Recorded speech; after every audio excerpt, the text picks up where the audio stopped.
Hi everyone, welcome to week 11 of our Composition 1 class. This week we'll continue to reflect on your sources for writing Project 3.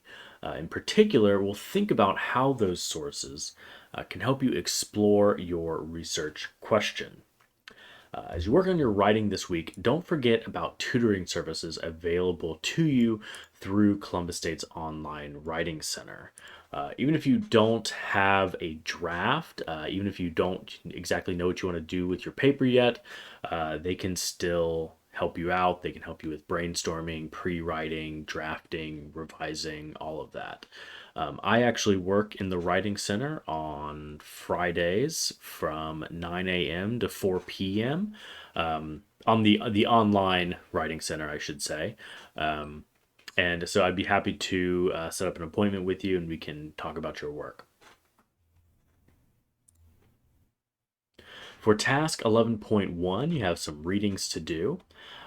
This week, I would just skim these chapters. I have a bunch of things for you to skim.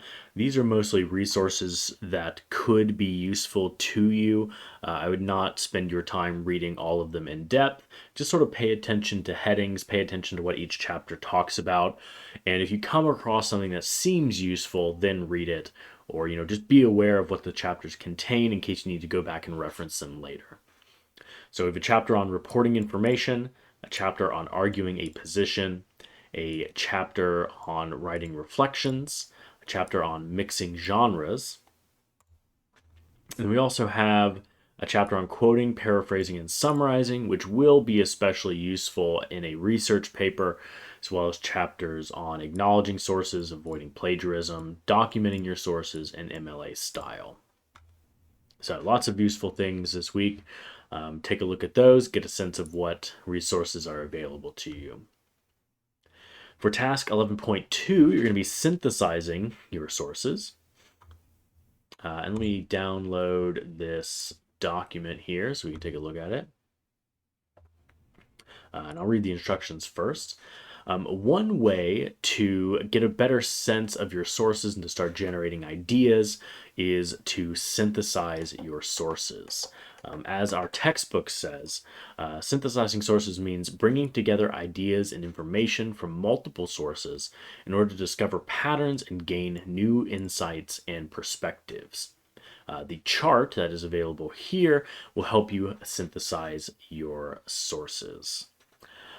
You can type or handwrite in the box. I, of course, prefer if you type it. It's just easier for me to read, but the choice is yours.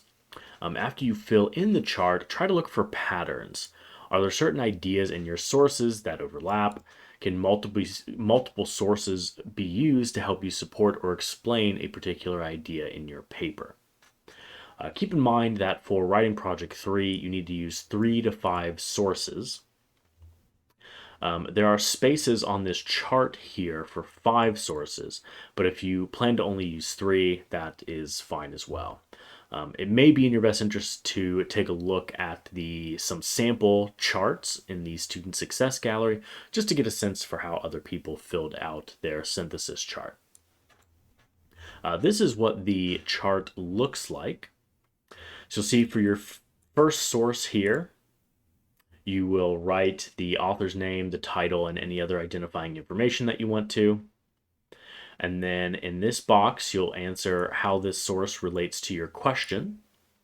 And then next, how the info from the source relates to your own experiences and observations.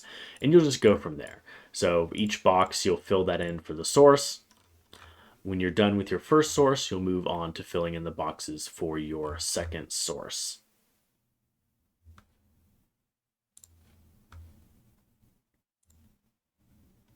For task 11.3, you're going to be developing a working or tentative thesis statement for your project.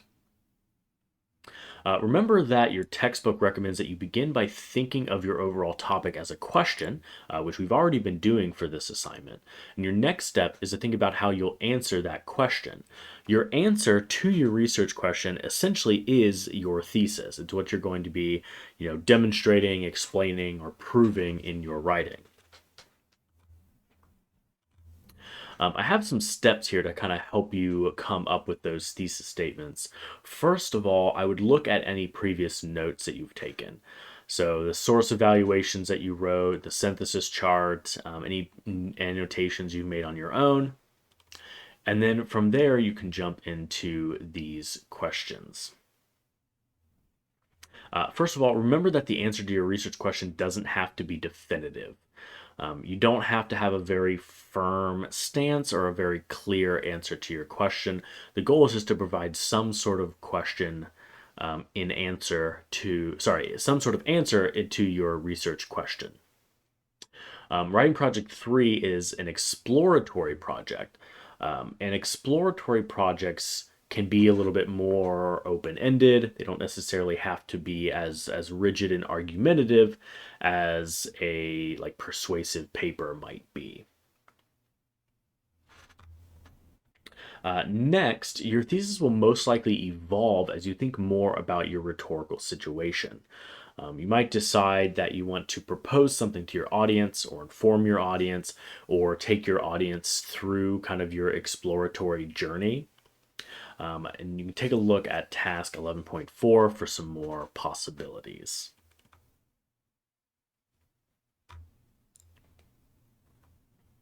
In task 11.4, you're going to make your Wednesday discussion board post. In this post, I'd like you to include 3 things. First of all, your research question, then your working/tentative thesis statement, and any concerns or questions you have about your thesis statement.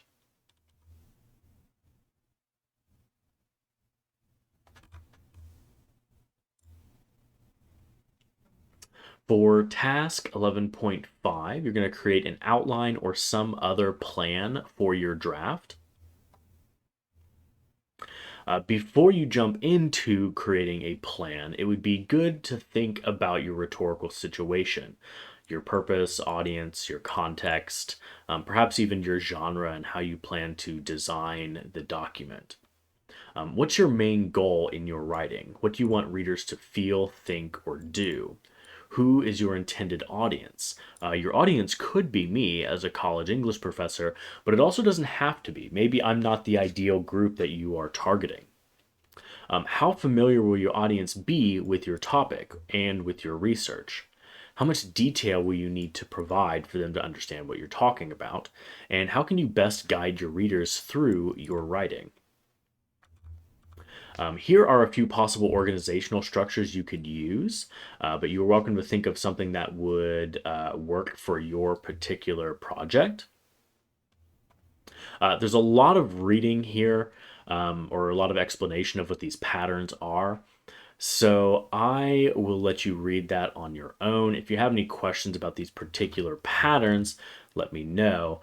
The only thing that I will say for now is a lot of people end up feeling inclined to do this IMRAD pattern, which stands for Introduction, Methods, Results, and Discussion.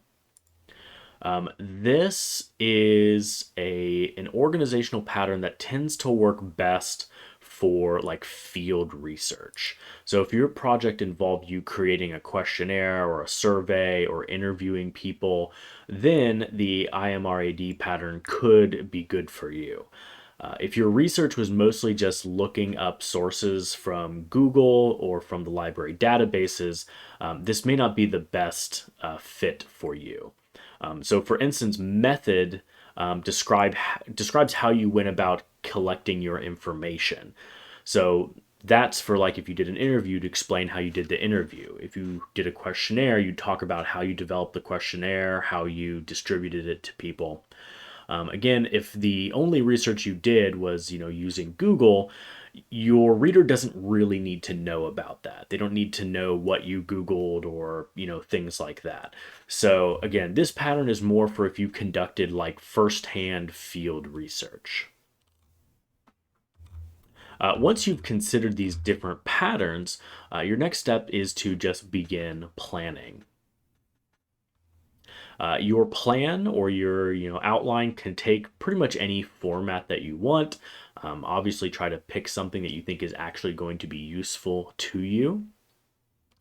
You'll see here I have an example of someone who chose a very visual way of organizing their paper. But notice that even though this is very visual, there's still quite a bit of information here. Um, if your organizational plan is just a few quick pictures of stick figures that you jotted down, that may not be the most useful outline or plan for you to create.